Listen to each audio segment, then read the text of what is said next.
Samantha Bee, who I think is not the brightest crayon in the box. She's like or maybe like I put it like this way. You know that crayon, if you don't have a crayon sharpener and you have worn that crayon down to where it's like a nubbin, you know what I mean? She's like the nubbin in the crayon box.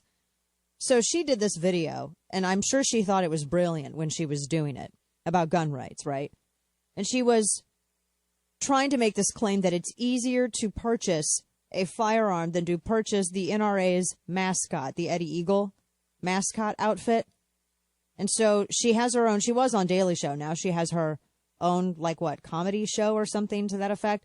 And she was just shocked that you could walk into a gun store anywhere in America and you could buy a firearm, but you couldn't walk into NRA headquarters and buy a costume of their trademarked mascot, as though the two are the exact same things, right? Because the Second Amendment is just like intellectual property rights or trademark law. That's basically what she's stating. I mean, it's a false equivalency, but we're going to explore that a little bit coming up into this particular hour. This, speaking of other majority being ignored, gun owners too, millions of them. So I want you to listen to this video. This is the audio of this. Samantha Bee, she was on, I never thought she was funny. Greg, did you ever watch Daily Show? Did you ever think she was funny? Greg's our DC producer, and he's actually, now he can talk now. He can talk on the show. I actually have no idea who this lady is. So you never watched Daily Show? Not really. I was working at the time, you know. I always thought that, what do you mean working? What is that? Like, hey, Bernie Sanders just says there's free money. The Daily Show comes on during the day, so, you know. Well, she was on the Daily Show. She was like one of those bit players, or one of the second, not really a second banana, but she was like one of these bit players. And I never thought she was funny. I watched a couple of her pieces before. I stopped watching I never watched it regularly. I would watch it every now and then. And I stopped watching it when Jon Stewart left, because who's that dude that they got? He sucks. He's not good. Yeah, Noah. Like, his timing's off. Yeah, he's... Trevor, what's his face? Noah? Trevor Noah. Yeah. Yeah, thanks. Yeah, Trevor Noah. TV's like Trevor Noah. Yeah, he's not good. He doesn't, I look at it like this. I am biased against him because he doesn't seem jaded enough. And I think that's one of the big reasons why I'm biased against him. He doesn't seem jaded enough. I like my comedians to seem cynical and jaded, and he doesn't seem jaded enough, and I have a problem with this. Like, if at least a portion of you doesn't hate everything, then I've got a problem with that. It's not funny. Yeah? Well, I got a problem with people, and he's also from South Africa, so I hate people that come over here and wag so he knows all about our country. Right. They come over here and wag their finger at us. That's good. That's fine. Like, and look, I love my British people. I love you so much. I love you.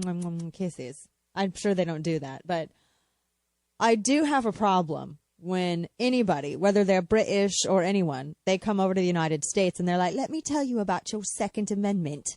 I'm not an American citizen, nor am I in the process of becoming a citizen of your fine country, but let me sit here and tell you all about what I think of your Second Amendment. And then to me, it's just like,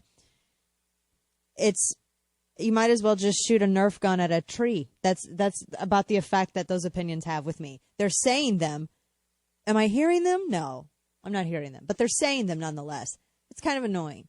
It's like, I don't go over there and sit here and tell you about your queen and all that other business. You know what I mean? I don't go over there and be like, well, I'm an American. Let me tell you what all you British people need to be doing up in here. I don't do that. And I don't know why I would suddenly really revert to my Ozark twang when I go over there, but whatever. Anyway, I'm going to bring this tugboat to shore. So Samantha Bee, who has less of a top lip than I do. That's a thing with me. I've just noticed she always looks like, if you don't have a top lip, you always look like you're grimacing. Like Grimace from McDonald's. You always look like you're grimacing. My least favorite character at McDonald's. I don't know what he is. So she always looks like she's befuddled or grimacing or something. Anyway, she did this video where she had this great idea that you could compare buying a firearm with using someone else's trademark, which makes all the sense in the world. Listen to this.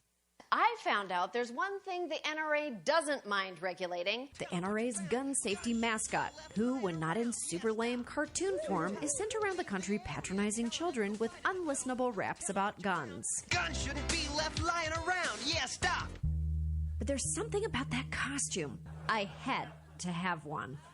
But it turned out the organization that makes it easier to get a gun than Sudafed makes it nearly impossible to acquire their giant dancing eagle. Because that makes all the sense in the world. It makes all the sense in the world. That's so dumb. I don't even have So anyway, she did this video, which makes no sense. And realized, first off, the NRA owns Eddie Eagle. That's their intellectual property. It is a trademark. Why would you try? You can't acquire someone's trademark. That's you having access and being able to use someone's trademark is not a natural right. However, owning a firearm, that's a natural right. So it's a complete non sequitur. It makes zero sense. It's like me trying to go and go and get someone and use someone else's intellectual property and compare that to purchasing firearms. That's the thing. And keep in mind that Eddie Eagle is used to teach firearm safety to children. I remember the Eddie Eagle stuff from when I was in school, right? I remember that. I mean, this is like one of the dumbest things I've ever seen in my life. So I didn't really have a lot of respect for Samantha Bee to begin with. But this idea, she was like, the NRA has all these restrictions on getting this costume because it's intellectual property. It's not a firearm. It's not a natural right. I mean, this is purposefully stupid. I don't know how else to say it. And then she tried to say it's easier to get a gun than Sudafed. Well, actually, has she ever tried to either purchase a gun or purchase Sudafed? Because I had to purchase Sudafed. First up, I'm about to go on a rant, because it gets me mad. So I'm going to pause the whole gun part of it. You meth people tick me off. Like I'm not assuming that I have meth listeners. I'm going to tell you what. Nothing makes me angrier than when I have to go into my Kroger and I have to go and get a box of Sudafed and I can't because I have some single tooth Sharon cousin lover somewhere out in the woods making meth in his discarded pawpaw's trailer. It makes me mad. And I say this because I come from the Ozarks. I know people I've heard of people who made meth like this, right? It makes me angry. So because all you people, I got to go and I have to sign my name and I have to do all of this stuff to get a box of Sudafed. And they look at me, and whenever I go to the counter, I have this horrible habit of just inadvertently blurting out admissions, right? Like when I slipped in the bathroom because some dude peed all over the floor and I smacked my face on the bathroom door 2 weeks ago when I was en route to New York.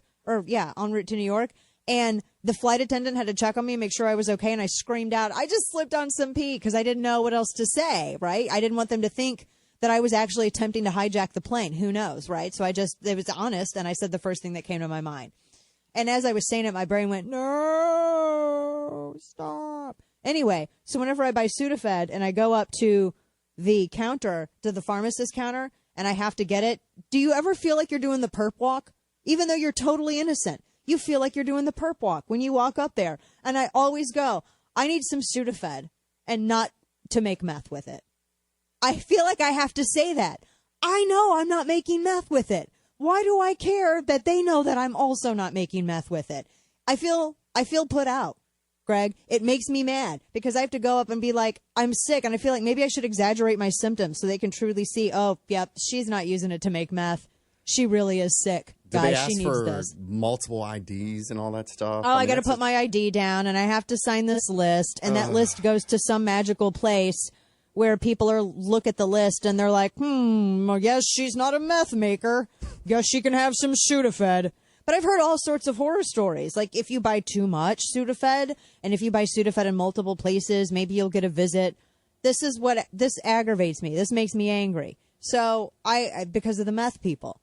Right? Right. The meth people have ruined it for all of us. So anyway, when Samantha Bee says, well, it's easier to get Sudafed than it is a gun, oh my gosh, that's the most mind-numbingly stupid thing I've ever heard in my life. No, actually, it isn't. If you are a prohibited possessor, you cannot get either of them. If you're a druggie and you got drug convictions, guess what? No Sudafed for you. If you have been convicted of a felony, guess what? No gun for you. If you are a prohibited possessor, you can't purchase a firearm. That's kind of how the law has been for, I don't know, since before I was born. It's been like that forever now, right?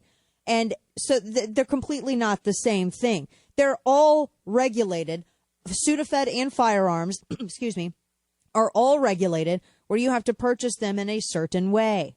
So for her to act like you can just go and get a gun and yet Sudafed is more highly regulated, no, it is not. It is not that way at all. And by the way, it also extends to Allegra D. Did you know that?